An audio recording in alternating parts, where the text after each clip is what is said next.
Good evening, all students. Today my topic correct use of preposition. Preposition का सही प्रयोग। तो यहाँ हम दे रहे हैं some preposition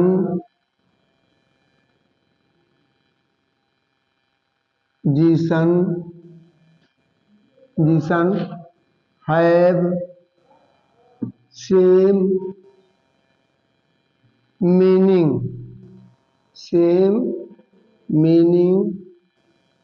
but it is used in different way,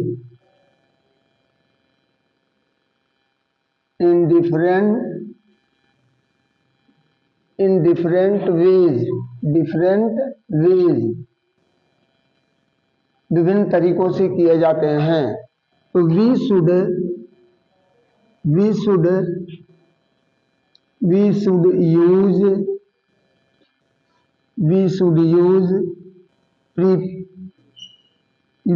use preposition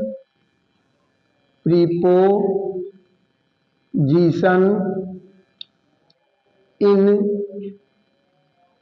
very carefully।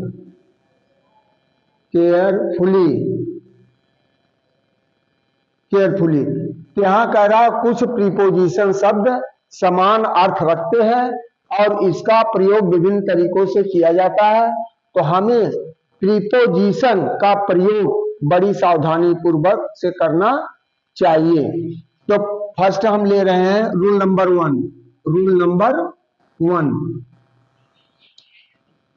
Use of in and at. इन दोनों का प्रयोग हम दर्शा रहे हैं।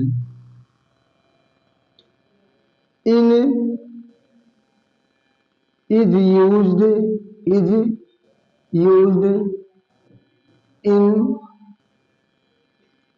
Big city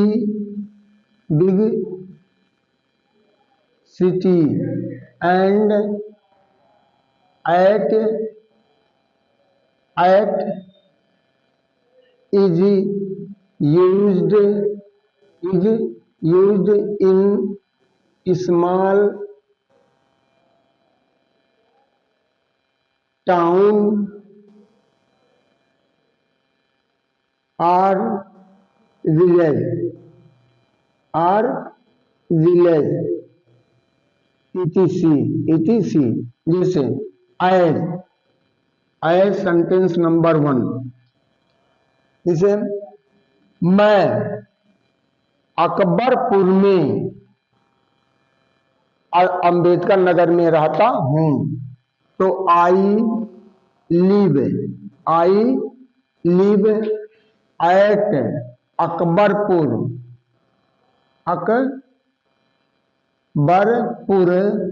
Akbarpur in Ambedkar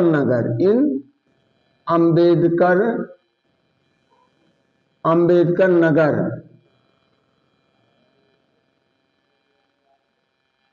eight का प्रयोग। अब तो ये देखिए एट का प्रयोग और इन का प्रयोग। तो एट का प्रयोग दर्शा रहा छोटे कस्बा के लिए और इनका प्रयोग बड़े के लिए दर्शा रहा है।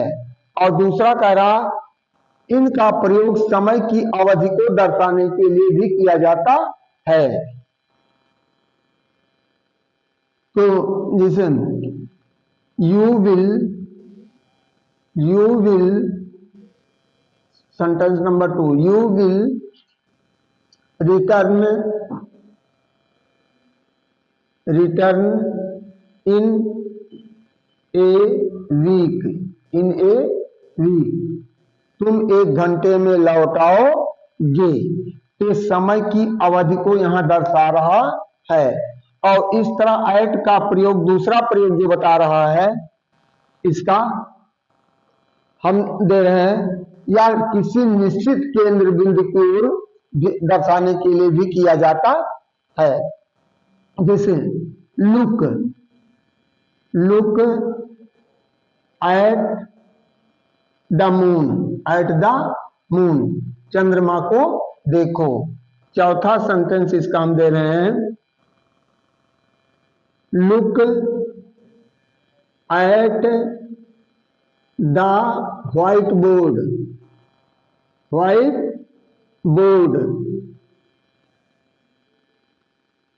यह व्हाइट बोर्ड जो है एक निश्चित केंद्र बिंदु दर्शा रहा है, यहाँ चंद्रमा को भी निश्चित केंद्र बिंदु दर्शा, इसलिए एट का प्रयोग होता है। अब हमारा रूल नंबर 2, इसमें हम इन एंड आफ्टर का प्रयोग बता रहे हैं। In denotes in future period, it show the correct will be do the work will be do in some time, and after denotes the work will be how many times। तो कह रहा है कि या तो एक निश्चित अवधि में दर्शाता है कि इन दर्शाता कार्य होगा, और आफ्टर जो है वह कितनी बाद होगा, कितने समय बाद होगा। तो इसके लिए हमने 4 एग्जाम्पल दिया है, 2 आफ्टर का दिया है, 2 इन का दिया है। आई शैल कम आफ्टर 4 hours, कह रहा मैं 4 घंटे बाद लौटू आऊंगा। तो दूसरा है he will teach after some days, वह कुछ दिनों बाद पढ़ाएंगे। और तीसरा कह रहा है, you will come in 2 days, तुम 2 दिनों में आओगे। यह समय बता रहा है कि 2 दिन में, period in time, in future का समय। They will do this work in a month, वह इस कार्य को 1 महीने में करेंगे। तो इसी तरह इनका प्रयोग और भी होता है, आगे चल करके हम और को बताएंगे इनका प्रयोग और कहाँ होता है, आफ्टर का प्रयोग कहाँ होता है, इस तरह बिहाइंड का प्रयोग कहाँ होता है, बिसाइड का प्रयोग कहाँ होता है। जितने भी सिंपल प्रीपोजिशन हो, चाहे फ्रेज प्रीपोजिशन, चाहे डबल प्रीपोजिशन हो, चाहे या पार्टिसिपल प्रीपोजिशन है, सबको रूल बाय रूल हम इस तरह सेंटेंस में प्रयोग होने वाले को बताएं कैसे प्रयोग होता है। इन्हीं प्रीपोजिशन की त्रुटियों के कारण हमारा वाक्य हमेशा गलत होता है, और कहीं पर हम सही रूप से जानकारी रूल का नहीं होने के कारण कहीं इनटू का प्रयोग कर देते हैं, कहीं ऑन का प्रयोग कर देते हैं। तो इसमें यदि आपको प्रॉपर वे से जानकारी बाय रूल, तब आपको कोई त्रुटि नहीं होनी चाहिए। तो इसी के साथ हम आज का समाप्त कर रहे हैं, आज का टीचिंग अपना। नेक्स्ट वीडियो में हम आपको मिलेंगे इसके शेष नियमों के साथ। थैंक यू, धन्यवाद, गुड नाइट।